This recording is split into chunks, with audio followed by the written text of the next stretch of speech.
નમસ્કાર દર્શક મિત્રો, કરુણા ટોક્સમાં આપનું સ્વાગત છે. વંદે ગૌ માતરમ. દોસ્તો, આપણે ત્યાં જુદી જુદી કથાઓ હોય છે, જેમ કે રામકથા હોય છે, શ્રીમદ ભાગવત કથા હોય છે, શિવ પુરાણની કથા હોય છે. દરેક કથા છે એ આધ્યાત્મિક સંદેશો તો આપણને આપે જ છે, પણ સાથે સાથે વર્તમાન કથાકારો છે એ કોઈને કોઈ સામાજિક મૂવમેન્ટ સાથે જોડાયેલા હોય છે. એટલે કે સમાજને એક ધર્મનો સંદેશો તો મળવો જ જોઈએ, એને મળે જ છે, પણ સાથે સાથે સામાજિક સંદેશાઓ જેમ કે વૃક્ષારોપણ છે, જળ બચાવ છે, ને એ પ્રકારના કેટલા બધા જે અત્યારે આપણે બહુ જ જરૂરી છે, જેમ કે પ્લાસ્ટિકનો ઉપયોગ ઘટાડવો, માતા પિતાની સેવા કરવી, આ બધા સંદેશા વ્યાસપીઠ ઉપરથી જ્યારે બોલાય છે, વ્યાસપીઠ ઉપરથી આ સંદેશા જ્યારે વહેતા થાય છે, ત્યારે નીચે બેઠેલા શ્રોતાને એની ચોક્કસ અસર થાય છે. તો વર્તમાન કથાકારો જે છે કેટલાક, જે સામાજિક મૂવમેન્ટ સાથે જોડાયેલા છે, સોશિયલ મૂવમેન્ટ સાથે, એ આ પ્રકારના પણ સંદેશા આપે છે. આ વાત હું એટલા માટે કરું છું કે આગામી દિવસોમાં પુરુષોત્તમ માસ, જેને આપણે અધિક માસ કહીએ છીએ, આવી રહ્યો છે 17મી મે થી. તો પુરુષોત્તમ માસ દરમિયાન અનેક જગ્યાએ કથા થતી હોય છે. તો ધારીમાં એક બહુ પ્રસિદ્ધ જગ્યા છે, પવિત્ર જગ્યા છે, જીવન મુક્તેશ્વર મહાદેવ અથવા તો જીવન મુક્તેશ્વર આશ્રમ. ત્યાં પણ એક સરસ મજાની શ્રીમદ ભાગવત કથા થવાની છે. આપણે મન્હરલાલજી મહારાજ, ગીતા વિદ્યાલયના સ્થાપક, એમના સુપુત્ર છે એ ડોક્ટર કૃષ્ણકુમાર મહેતા સાહેબ, એ પણ બહુ જાણીતા કથાકાર છે, ભાગવત કથાકાર છે. એ જ જગ્યા ઉપર, ધારીની એ જ જગ્યા ઉપર, એ જ આશ્રમ ઉપર એમણે પહેલી કથા કરી હતી. અને આગામી દિવસોમાં પુરુષોત્તમ માસ દરમિયાન એ પોતાની વધુ એક કથા લઈને ત્યાં આવી રહ્યા છે. સામાન્ય જન માટેની કથા છે, આખા ગામ માટેની, આખા સમાજ માટેની કથા છે, અને કથાના માધ્યમથી આ પ્રકારના સંદેશા, સામાજિક સંદેશા પણ વહેતા થવાના છે. તો એ વિષય ઉપર ચર્ચા કરવા ડોક્ટર મહેતા સાહેબ અત્યારે આપણી સાથે સ્ટુડિયોમાં ઉપસ્થિત છે. સાહેબ, આપનું સ્વાગત છે. નમસ્તે. નમસ્તે સાહેબ. સૌથી પહેલા તો ખૂબ ખૂબ અભિનંદન કે જ્યાંથી આપણે એકડો ગોઈટો હોય ત્યાં આપણે એકડાની પાછળ કેટલા બધા આંકડા ચડાવવા માટે પાછા ત્યાં જઈએ, એ એક બહુ મોટી વાત હોય છે. અને બીજું કે કથાના માધ્યમથી સામાજિક સંદેશ, અમારે બે વિષય ઉપર વાત ખાસ આજે આપની પાસેથી સાંભળવી છે. સૌથી પહેલા તો જીવન મુક્તેશ્વર મહાદેવ આશ્રમ અથવા તો મંદિર છે, એનો થોડોક પરિચય આપી દો ધારીનો, અને ત્યાં આપે પહેલી કથા કરી હતી એ થોડાક સંભારણા યાદ કરી દો. અમરેલી જિલ્લામાં ધારી ગામ આવેલું છે જી. અને આ ધારી ગામ એ ગીરનું પ્રવેશ દ્વાર કહેવાય છે. હવે આ ધારીમાં 500 વર્ષો પુરાણું આ શિવલિંગ, મારા દાદા ગિરધર બાપા એમણે એનો જીર્ણોદ્ધાર કર્યો. અચ્છા. પછી મારા પિતાજી શ્રી મન્હરલાલજી મહારાજ એમણે 2 108 કથાઓનું આયોજન ત્યાં કર્યું. અને એમાંથી ભવ્ય શિવ મંદિર કમળ આકારનું આખું નિર્માણ થયું. વાહ. અને શિવલિંગ અને સાથે શિવ પાર્વતીની સજોડે મૂર્તિમંત દર્શન થતા હોય પ્રાણ પ્રતિષ્ઠા સાથે, એવું આ ગુજરાતનું સૌ પ્રથમ મંદિરનું નિર્માણ થયું. વાહ વાહ. એટલે દર્શનીય પાર્વતી પરમેશ્વર ધામ છે. 250 ઉપરાંતના વૃક્ષો છે, બાળ ક્રીડાંગણ છે, હિંચકા લપસ્યા છે, લોકો આવે છે વિથ પરિવાર, સહપરિવાર. અને સૌથી કુદરતી દ્રષ્ટિએ મંદિરના પગથિયા છે એ નદીમાં પડે છે, શેત્રુંજી નદીમાં. એટલે શ્રાવણ મહિનાના 5-6 ચોમાસામાં શ્રાવણ મહિને લઈને કારતક માગસર મહિના સુધી નદીમાં પાણી વહેતું હોય છે. તો લોકો બધા આવે, નદીમાં સ્નાન કરે, મંદિરે ટિફિન ખોલીને જમે અને ત્યાં અલૌકિક શાંતિનો અનુભવ કરી ધન્યતા અનુભવે છે. તો આવી આ એક સરસ મજાના દેવસ્થાનમાં હવે આજથી 22 વર્ષ પહેલા, એટલે કે 2004માં આ ધારીના જીવન મુક્તેશ્વર આશ્રમના પટાંગણમાં મેં મારી ભાગવત કથાની કારકિર્દીનો પ્રારંભ કરેલો. મારી પ્રથમ કથા મેં ત્યાં કરેલી હતી. અને આજ 22 વર્ષ પછી આ અધિક માસમાં પાછું ગામ લોકો, ધારી ગામ સમસ્ત નબાપારા, બધા ત્યાં જે ભાવિકો, જે સત્સંગીઓ, દર્શનાર્થીઓ અને સેવકો, કાર્યકરો, બધાની લાગણી હતી કે એક આવું સરસ આયોજન ઘણા વર્ષો પછી ધારી આશ્રમમાં થાય. એટલે શિવરાત્રી ઉપર ત્યાં આ જાહેરાત થઈ, કથાની સમિતિની રચના થઈ. ધારી ગામના ઘણા બધા લોકો, ભરૂચ, સુરત છે, અમેરિકા છે, એ બધાનો પણ આર્થિક સહયોગ અમને મળ્યો. અને ધારીના તમામ 18 વરણ આ કથામાં જોડાયા. એટલે પછી એવું નક્કી કર્યું કે કથા આપણે ન ભૂતો ન ભવિષ્યથી એક સુંદર, યાદગાર અને ભાવ વિભોર આયોજન થાય. એટલે એવું નક્કી થયું સર્વાનુમતે કે કથામાં આવનાર તમામ ભાવિકો ભોજન પ્રસાદ લે. એટલે ભક્તિ, ભજન અને ભોજનનો ત્રિવેણી સંગમ થવા જઈ રહ્યો છે. વાહ વાહ. સાહેબ, 21મી મે થી કથા શરૂ થઈ રહી છે અને આપ ત્યાં પહેલી કથા કરી હતી, ફરી પાછા એક વખત ત્યાં જઈ રહ્યા છો. તો આમ ઓવરઓલ લોકો ઘણીવાર એવું કહેતા હોય કે ભાઈ 5-7 ભાવિકો જ 5-7 પાટલા છે અથવા 10-20-25 પાટલા કથાના મૂક્યા છે. તો આ વખતે આપણે જેને કહેવાય કે કેટલી પોથીની એટલે કે કેટલા પાટલાની કથા છે, કોણ એમાં જોડાઈ શકે અને એને માટે કોઈ જે કંઈ ગાઈડલાઈન હોય એ આખી શું છે? હા, આ કથામાં અમે 51 પોથીજી રાખેલા છે. વાહ. અને એનાથી પણ વધારે પોથી આવે તો અમે વધાવશું, કેમ કે બને એટલા લોકોને જોડવા છે. જી. હવે સામાન્ય રીતે આજે ઘરે સત્યનારાયણ ભગવાનની કથા કરીએ તો પણ 4 થી 5,000 રૂપિયાનો ખર્ચ થતો હોય છે. બરાબર છે. જ્યારે આ ભાગવત કથામાં 3,500 રૂપિયામાં કોઈ પણ વ્યક્તિ પોતાના પિતૃઓના આત્મકલ્યાણાર્થે હમ. પાટલા પોથીજીના યજમાન થઈ શકે છે. હમ. તો 51 યજમાનો અત્યારે નોંધાઈ ગયા છે. હમ. એટલે કે નાનામાં નાનો માણસ પણ આ કથામાં હોંશભેર જોડાય એવો જી. એક ઉમદા હેતુ આયોજન પાછળ રહેલો છે. હમ. મુખ્ય યજમાન તરીકે પણ એમાં વિપુલભાઈ રૂડાણી એ પરિવાર મુંબઈના છે, મૂળ ધારીના એ જોડાણા છે. હમ. અને આ કથામાં સવારે ઉનાળાનો સમય છે, પરસોત્તમ માસ છે, પણ અંગ્રેજી મહિના પ્રમાણે આ મે મહિનો છે અને ગુજરાતી મહિના પ્રમાણે પણ આ વૈશાખ પૂરો થાય જેઠ મહિનો છે. હમ. એટલે તાપમાનને ધ્યાનમાં રાખીને સવારના કથાનો સમય છે એ 8 થી 11 નો છે. 11 થી 11:30 વાર સુધી ભોજન પ્રસાદ રહેશે. જી. કથામાં ધારી, અમરેલી આસપાસના પંથકના સંતો મહંતો આશીર્વચનને દર્શન આપવા પણ પધારશે. જી. અને આ કથામાં રોજે રોજ દાતાઓના સહયોગથી ઠંડા શરબત, ચા, દૂધ, ઠંડુ પાણી આ બધાની વ્યવસ્થા સરસ રીતે કરવામાં આવી છે. હમ. ઉપરાંત આ જે ભાગવત કથા છે એ કથા જીવન મુક્તેશ્વર મહાદેવના વિશાળ પટાંગણમાં, કે જ્યાં સતત 25 વર્ષો સુધી દર વર્ષે કથા થયેલી છે, હમ. એ જગ્યાએ આ કથા થવા જઈ રહી છે. એટલે એ રીતે પણ એનું બહુ ધાર્મિક મહત્વ છે. અને સૌથી વધુ સોનામાં સુગંધ પડે એ વાત એ છે કે અધિક માસમાં કથા થઈ રહી છે. વાહ. એટલે અધિકસ્ય અધિકમ ફલમ, અધિક માસમાં કોઈ પણ શુભ કાર્યનું, પુણ્ય ધર્મ કાર્યનું 10 ગણું, 20 ગણું, અનેક ગણું ફળ મળતું હોય છે. હમ. એટલે અને ધારી ગામ સમસ્ત આમાં જોડાણું છે. એટલે આ હવે આખા ધારી ગામની કથા થઈ ગઈ છે. વાહ વાહ વાહ વાહ, ખૂબ સરસ.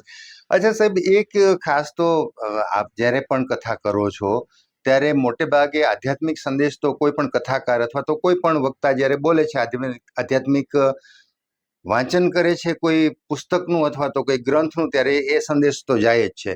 પણ સામાજિક સંદેશા, તમે વૃક્ષારોપણ સાથે જોડાયેલા છો, તમે પર્યાવરણ સાથે જોડાયેલા છો, જળ બચાવના પ્રેક્ટિકલી તમે કેટલા બધા ડેમોન્સ્ટ્રેશન આપેલા છે તમારા ઘર સહિત. તો આમાં કથાના માધ્યમથી એક બહુ મોટો વિષય પણ ત્યાં જેને કહેવાય કે જેની ચર્ચા થવા જઈ રહી છે, લોકોને બહુ મોટો સંદેશ મળવાનો છે આધ્યાત્મિકતાની સાથે. તો પર્યાવરણ, વૃક્ષારોપણ ને બીજી કઈ કઈ બાબતોની ત્યાં કથા દરમિયાન એક સંદેશના રૂપમાં ચર્ચા થવાની છે જે લોકોને આજીવન ઉપયોગી છે? થોડીક એના વિશે પણ વાત સાંભળવી છે. હવે ધારી અને આસપાસના ગામમાંથી જે શ્રોતાઓ કથા સાંભળવા આવશે, એમાં મોટા ભાગનો વર્ગ ખેતી સાથે જોડાયેલા ખેડૂતો હશે. એમનો વ્યવસાય ખેતી સાથે પ્રત્યક્ષ કે પરોક્ષ રીતે જોડાયેલા હોય. હા. એટલે પેલું તો જળ સંચય અભિયાન, કેમ કે કથા છે એ આપણા જેઠ માસમાં છે અને એના પછીનો મહિનો એટલે ચોમાસાનો પ્રારંભ થશે. જી. એટલે સ્વાભાવિક છે કે આપણે વૃક્ષારોપણની ત્યાંથી પહેલ કરીશું. કથા દરમિયાન આપણે જીવન મુક્તેશ્વર મહાદેવ આશ્રમના સંકુલમાં પણ આપણે વૃક્ષારોપણ કરીશું. અને લોકોને પણ કહીશું કે ભાઈ વરસાદની જે આપણો સમય છે, ચોમાસાનો નજીક છે ઋતુ, તો આપ વૃક્ષારોપણ કરો જેથી ચોમાસાના 3-4 મહિના એને પાણી મળે તો એ એકદમ જ ઉછરી જાય. જી. બીજું કે ખેતરોમાં જળ તલાવડી, ખેત તલાવડી બનાવે ખેડૂતો. ઘણી વખત શું હોય છે કે ખેતરમાં એક જાતનો સ્લોપ એટલે કે ઢાળ હોય છે. હા. તો એ પાણી વધુ આમ વહી ન જાય, ખેતરના છેડે નાનકડો એક ખાડો કરે અને એમાં કપચી, રેતી, પથ્થર ભરી લે તો એ પાણી એમાં જમીનમાં ઉતરશે ને એ તળ ઊંચું આવશે.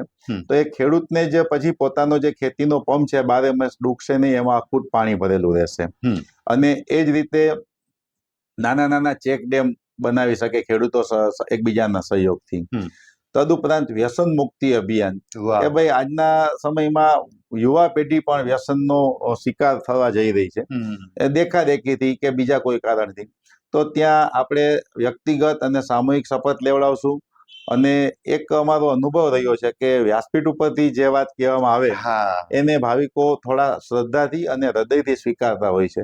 એટલે ત્યાંથી વ્યસન મુક્તિની વાત થઈ, કન્યા કેળવણીની વાત થઈ, રાષ્ટ્ર પ્રેમની વાત થઈ, વૃક્ષારોપણની વાત થઈ, પર્યાવરણ સંરક્ષણની વાત થઈ, સ્વચ્છતા અભિયાનની વાત. અને ખાસ તો કથા પૂર્ણ થાય ત્યારે હું મારે આમ તો કથા મારે માટે કોઈ વ્યવસાય નથી. જી અમારી 3 પેઢીની શુદ્ધ કથા, મૂળ કથાની આ પરંપરા છે. હમ. એટલે મારી કોઈ કથા માટે ફી, દક્ષિણા કે ચાર્જ છે નહીં. હમ. પણ હું અંતમાં કથા ને છેલ્લે દિવસે શ્રોતાઓ પાસે એક વાત વ્યાસપીઠ ઉપરથી મૂકતો હોઉં છું હમ. કે ભાઈ તમે કથા સાંભળી છે તો ગુરુ દક્ષિણા અથવા તો ઋણ મુક્તિ રૂપે તમે મને ખાલી નો હોર્ન મૂવમેન્ટ, કે ભાઈ તમે મોટે ક્યારેય બિનજરૂરી હોર્ન નહીં વગાડો. આ વાહ. પેલી એની પાસેથી એક શરત માંગતો છું. એટલે વાહ. દક્ષિણા રૂપે પણ એક સામાજિક જાગૃતિનો એક ભાગ છે લોક શિક્ષણનો. હમ. વ્યસન મુક્તિનું માંગતો હોઉં છું.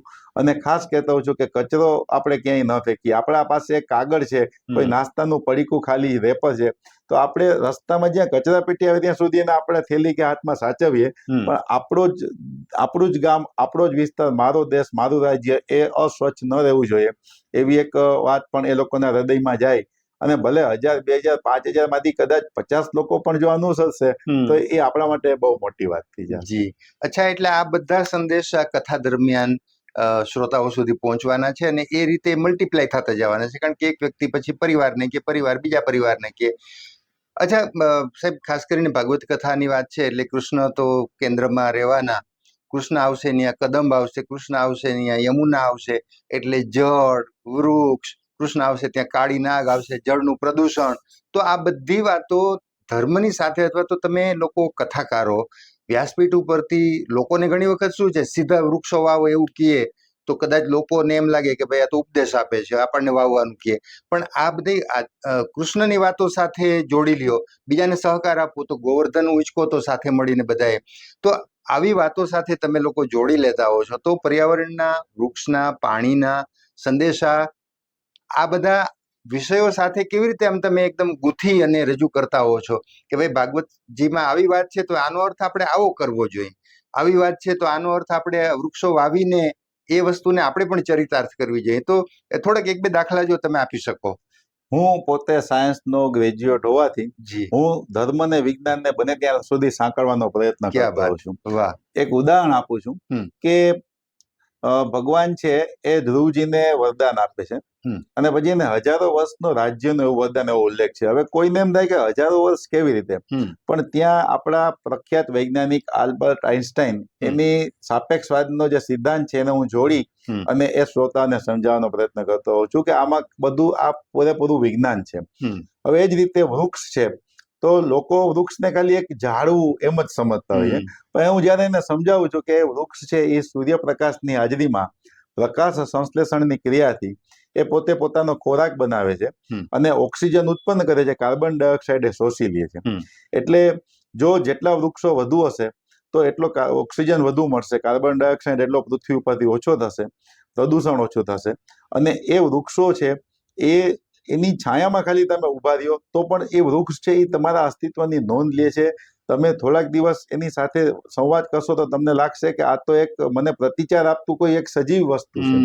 અને વૃક્ષો ખરેખર સજીવ જ છે, એ જીવતા જાગતા હાલતા ચાલતા દેવ જ છે. બરાબર. એટલે એ વૃક્ષોનો મહિમા તો કથામાં કૃષ્ણ લીલામાં વારંવાર આવે છે. અને વૃંદાવન છે તો એને આમ તો તુલસીનું વન કે છે, પણ તુલસી અંતે તો એક છોડ જ છે.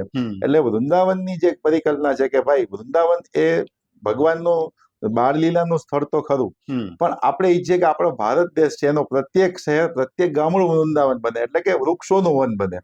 એટલે આ રીતે આજના સમયમાં આજે જયારે ઔદ્યોગિક વિકાસ એટલો બધો થઈ રહ્યો છે, વાહનો એટલા બધા વધી રહ્યા છે, તો એ પ્રદૂષણને નાથવા માટે અને એનું સંતુલન કરવા માટે જો વૃક્ષો આપણે વાવીશું નહીં તો વસ્તી દીઠ અત્યારે પણ વૃક્ષો ઓછા જ છે અને હજી કપાતા જાય છે, વસ્તી વધતી જાય છે, તો એની સામે આપણે વૃક્ષો વાવવા જ પડશે.